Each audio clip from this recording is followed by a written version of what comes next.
Baik, bismillahirrahmanirrahim. Assalamualaikum warahmatullahi wabarakatuh. Sebelumnya yang terhormat Bapak dosen pengampu, yakni Pak Samsul SABMA. Pada kali ini saya akan menyelesaikan tugas dari mata kuliah Ekonomi Moneter Islam yang telah diajarkan.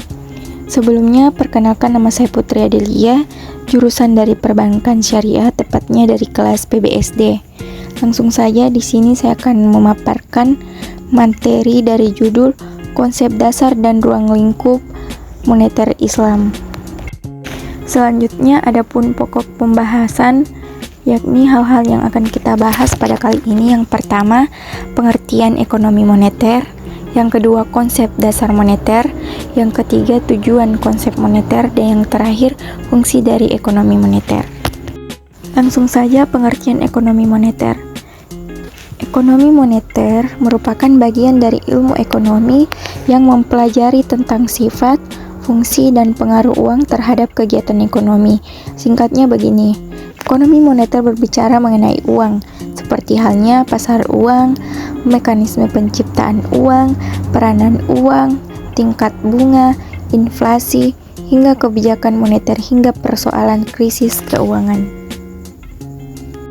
Selanjutnya, adapun konsep dasar dari ekonomi moneter, yakni terbagi menjadi dua golongan, yaitu yang pertama, ekonomi moneter konvensional, dan yang kedua, ekonomi moneter syariah. Nah, yang pertama, ekonomi moneter konvensional. Konsep ekonomi moneter konvensional adalah sebuah konsep di mana instrumen utama dalam kebijakan moneter yang digunakan adalah tingkat suku bunga. Sedangkan ekonomi moneter syariah adalah sistem ekonomi yang didasarkan pada prinsip-prinsip Islam, termasuk penggunaan mata uang yang diatur oleh aturan syariah, pembiayaan yang tidak melibatkan riba, dan pengelolaan keuangan yang bertanggung jawab.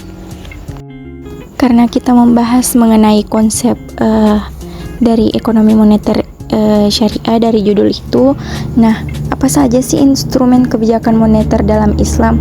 Nah, instrumen dalam ekonomi Islam yakni seperti zakat, infak, sedekah, dan wakaf. Ini menjadi sarana yang mampu secara mempunyai mengurangi ketimpangan dan mendorong kesejahteraan masyarakat. Mungkin juga ada yang bertanya, apa saja sih perbedaan dari ekonomi moneter Islam dan ekonomi moneter konvensional? Nah, kita ambil satu contoh saja dari sisi pembiayaannya. Ekonomi moneter sudah jelas, konvensional sudah jelas melibatkan riba dan pembiayaan, sementara ekonomi moneter syariah tidak mengizinkan riba dalam transaksi keuangan. Adapun tujuan dari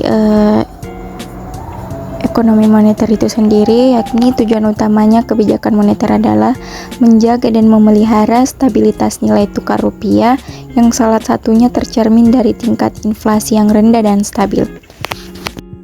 Dan yang terakhir, adapun fungsi ekonomi moneter adalah, yakni fungsi utama sistem moneter adalah melengkapi kebutuhan transaksi masyarakat, khususnya dalam rangka membutuhkan ekonomi. Baik, mungkin itu saja yang bisa saya sempat paparkan.